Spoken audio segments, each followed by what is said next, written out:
hikayat sejarah dan akhir lahirnya baginda Rasulullah Sallallahu Alaihi Wasallam. Yang tradisi hikayat-hikayat itu alias cerita-cerita itu bukan dibuat-buat oleh yang kemudian. Bahkan Al-Quran Karim doa sambungkan di gemak lain. Bahkan Al-Quran Karim 114 surat ini. Kalau dikumpulkan isinya cuma 5 alif-alif. Sedikit masalah akidah, percayaan, berbeda satu dokternya. Ini paling poin. Ada bahasa kemudian tentang iman, tentang tauhid, berbeda yakin, berbeda satu kepada Allah. Nanti iman ini turun dibagi menjadi 5 tingkatan iman. Yang selaku manusia harus cek. Yang mula tentu indah diri. Selaku manusia satu Islam harus cek diri. Kira-kira iman ini apa? Jadi dia sampai dia angkuran dia potongan semua dia tetap perhatian, guntingan dia tetap perhatian, kelambi dia dengan potong berkali judul berkali kelambi ini mau cek, tapi imannya tidak pernah dia cek. Kabasan para ulama alim ada iman terkait iman hakikatnya iman iman berdasarkan ilmu, iman berdasarkan kesaksian, iman hak dan iman hakikat. Kemudian dia bahasanya iman kembali bila lalu bukan. Intinya adalah bahwa isi Quran satu pertama akidah, satu kedua ahkam, tapi kedua ahkam hukum-hukum, aturan-aturan bahasa dulu. Dan ini porsi yang paling sedikit, yang paling tinggi Quran. Dalam Al-Quran ini 100%, 100% isi aturan. Biaya. Namun dengan nina berbeda macam semangat, ia ada aturan. Namun sembahyang berbicara, ia pernah aturan. Lalu arah dengan mati, kemudian meninggalkan harta warisan, berdoa anak jari, berbeda terbagi aturan perkara. Namun bahasa dengan sasakan walada karimin waqil untayain, bahasa dengan sasak saklina bersok sak manu melembab istilah. Itu aturan Al-Quran. Nabi menayat walada karimin waqil untayain, dengan manu mau bagian pula dengan ini. Nah, yang aturan Al-Quran. Tapi aturan ini di dalam Al-Quran isinya cuma 3%. 97% isinya apa? Moral, etika, akhlak. Maka kandungan Al-Quran sangat dulu al-qasas. Nabi dengan qasas, hikayat. Nabi dengan hikayat, cerita. Makanya pembinaan para ulama mengarah kejadian-kejadian para fikih dengan tanggal 12 bulan Rabiul Awal ketika dalam Maulid ada sembelih, ada seingat baginda Rasulullah SAW. Total keceritaan berbicara Nabi Sallallahu Alaihi Wasallam. Saya nak bahasa para ulama, cirin dengan ia jadi dengan pacu, lengkati giran teman dengan cerita dengan pacu. Yang mula dengan pacu dia, cirin dengan dia jadi dengan pacu, lamun geneng bahasa dia, lamun giran, lamun teman, lamun senang. Dengan cerita, dengan pacu, dengan sholat. Bahkan lebih dalam para ulama ahli tasawuf mengatakan seseorang yang senang mendengar cerita para aulia, cerita wali-wali. Aku dah ada salah faham. Mending satu maksud cerita para wali ini cerita keramat semua. Orang cerita dengan sekelek di atas daun, di atas awan, apa cerita sekerantil sampai untuk aku, sampai untuk neraka yang pasti 20 kali dia benar. Maknanya cerita orang-orang keramat, cerita orang-orang soleh berbeda dari ibadah dengan soleh. Contoh, saya kasih contoh ini. Di dalam suatu kitab tasawuf, anak suku ulama nampak di tengah gurun pasir. Di tengah gurun pasir ada tenda. Dari kejauhan terdengar suaranya tenda darah sedih. Arab semua dengan berucap ini, Alhamdulillah. Alhamdulillah, zikirnya Alhamdulillah, Alhamdulillah, Alhamdulillah. Nanti dengan Alhamdulillah, segala puji bagi Allah, tanda kesyukuran, tanda bersenang. Penasaran ulama fikih saya zikir dengan Alhamdulillah jadi titik. Coba lalu berkira terus. mesak niru dia berdua ima dia berdua naik buntung ima buntung mau pengak terus dia selokor si dia ni mau dengar dengan alhamdulillah apa bayar syukuran dia Malaysia niru ima dia berdua naik dia berdua alhamdulillah doa apa jawabannya orang ini bukankah Allah sudah memberikan lisan yang lisan ini setiap saat bisa berzikir kepada Allah? Itu nikmat yang lebih agung daripada nikmat apapun. Ia rasa, ia cerita dengan soleh. Maka cerita saya seperti ini masa ulama ahli tasawuf. Saya kenal dengan cerita para wali, cerita orang-orang soleh, mengkaji cerita-ceritanya orang soleh. Ciri-cirinya orang itu akan digolongkan bersama para aulia, para wali-wali itu. Apalagi dalam Maulid ini kita isi cerita Nabi besar kita Nabi Muhammad sallallahu alaihi wasallam. Nah, mudah-mudahan dengan mendengarkan cerita tentang baginda Rasulullah sallallahu alaihi wasallam, akhlak-akhlak beliau, cerita-cerita beliau, hikayat sahabat ini, mudah-mudahan nanti kejak jadi mungkin menjadi nabi, tapi paling tidak kita akan menjadi umatnya, menjadi para penciptanya, menjadi orang-orang yang kelak akan berada di belakang barisannya baginda Rasulullah sallallahu alaihi wasallam. Mudah-mudahan amin ya rabbal alamin. Hanya jadi poin yang buat kesuruh yang ketena dan ia bahasa MC sabar peringatan Maulid Nabi. Nabi kena peringatan dan saling peringat. Nabi kena ingat, ada bisa ingat. Nabi ingat Maulid Nabi. Nabi kena Maulid Nabi. Kisah lahirnya baginda Rasulullah SAW. Ada saya ingat bahwa kemudian ini tahu dengan pacu maki, ini sholat, ini pacu niru, itu yang punya jasa adalah baginda Rasulullah SAW. Makin dikit bulan Agustus tahun bulan bawah. Setiap bulan Agustus, dia tanggal sakit bulan Agustus disuruh si pemerintah. Nabi disuruh pasang bendera, bila juga balik pasang bendera. Selaku dengan pasang bendera. Dan tanggal 17 disuruh ke Nabi, disuruh ke Akil. Nabi pun ada kami, ada ingat Nabi, ingat bahwa jelo tanggal semua. Ya kau merdeka Indonesia lain, ada satu.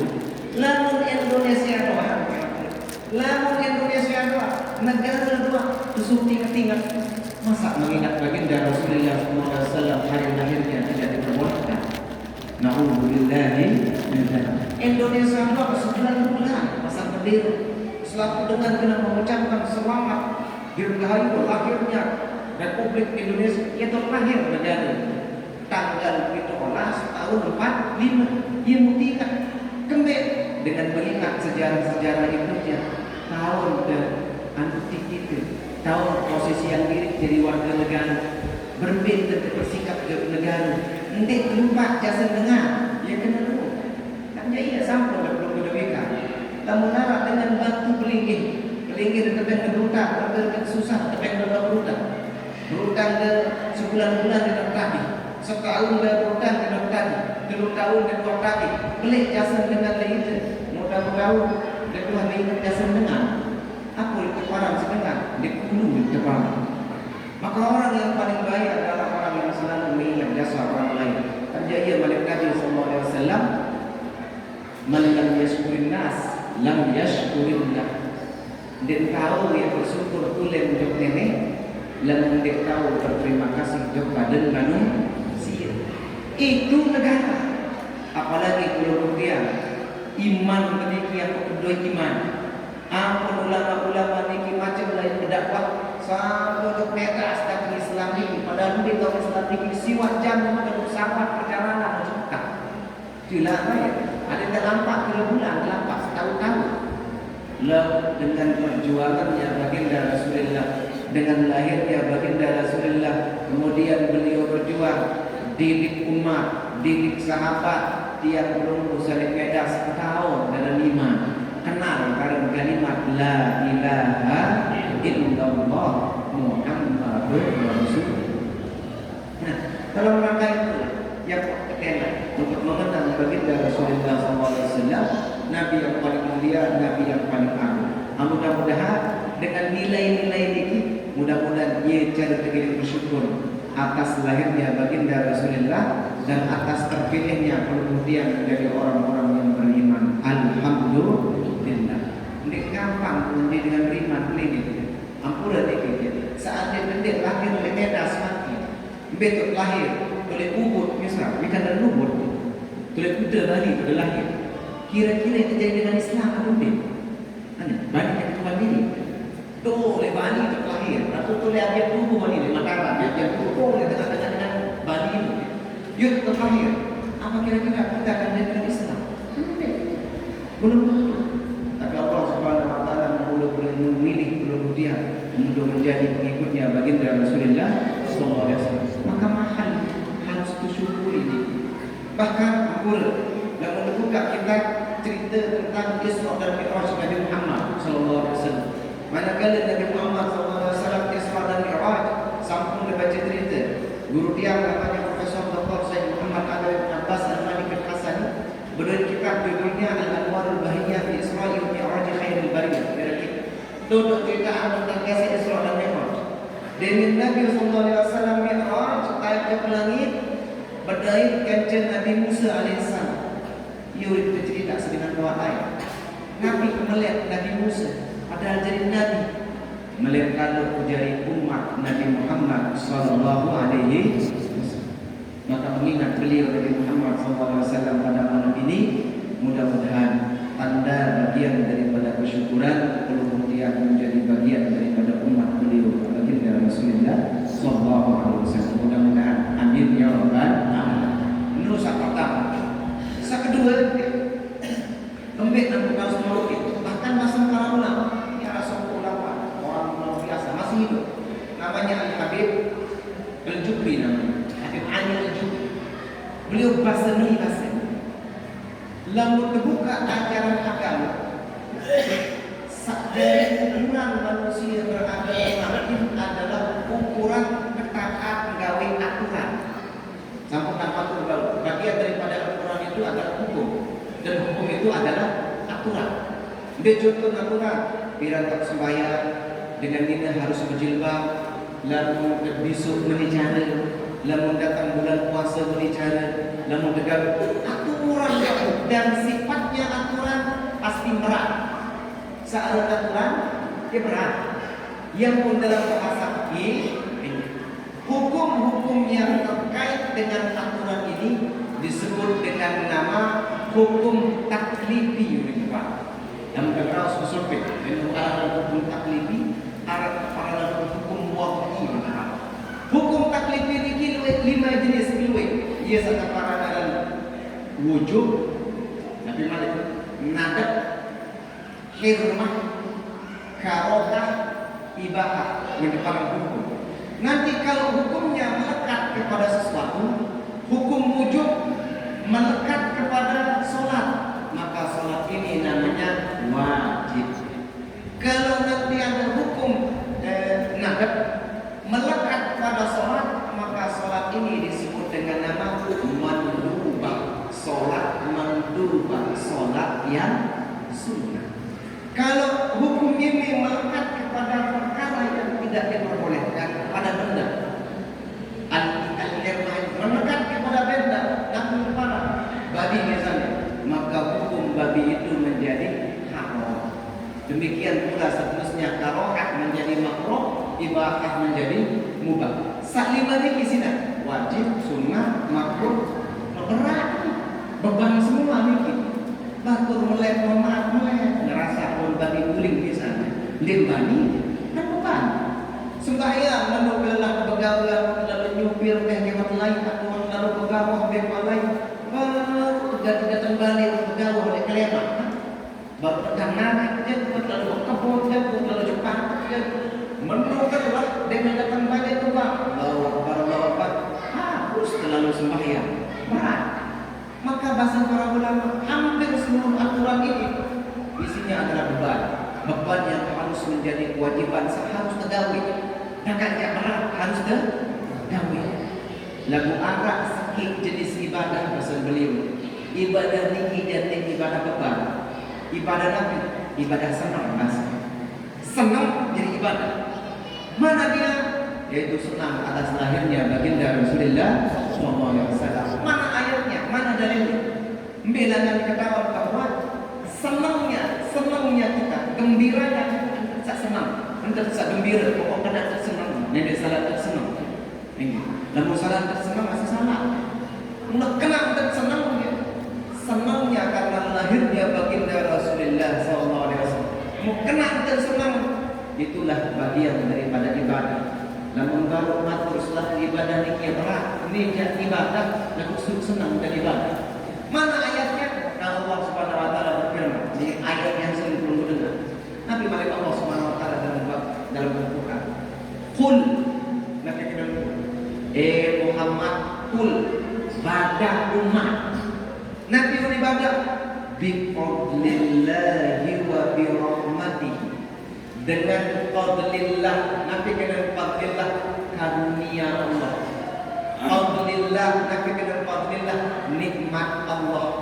Muhammad nikmat Allah, fadlillah sa paling belit nikmat dan sakikican nikmat iman dan nikmat Islam. Maka mana kul bi fadlillah, Muhammad para umat dengan nikmat Islam yang mereka miliki, wa bi rahmatihi, dan yang kedua dengan rahmatnya. Ada nikmat, ada rahmat. Dengan dua hal ini, fabidzalika, dengan dua hal tersebut, fabidzalika falyafrahu, oleh Allah Subhanahu wa taala. Dengan dua hal ini hendaknya mereka bergembira. Jadi disuruh senang dengan dua alasan tadi. Jadi berbeda susah tiru, baca apa ini aku dah. Berbeda susah tiru. Dan mudah berdua dua ini cukup menjadi alasan kita wajib bergembira, wajib senang. Mbak dua alasan ini, satu fadlillah. Nabi dengan fadlillah Islam. Namun kata kita Islam, ini cukup menjadi alasan senang. Dah kerja utang sedikit misalnya, dah kerja ngelamat lek dah MBG diterima, mampu doang diterima. Lalu deh, lalu kedua iman, kedua Islam. Alasan pertama untuk senang. Yang kedua, alasan kedua untuk senang, wa bi rahmati. Nabi dengan birahmati, dengan rahmat Allah. Dia dengan rahmat.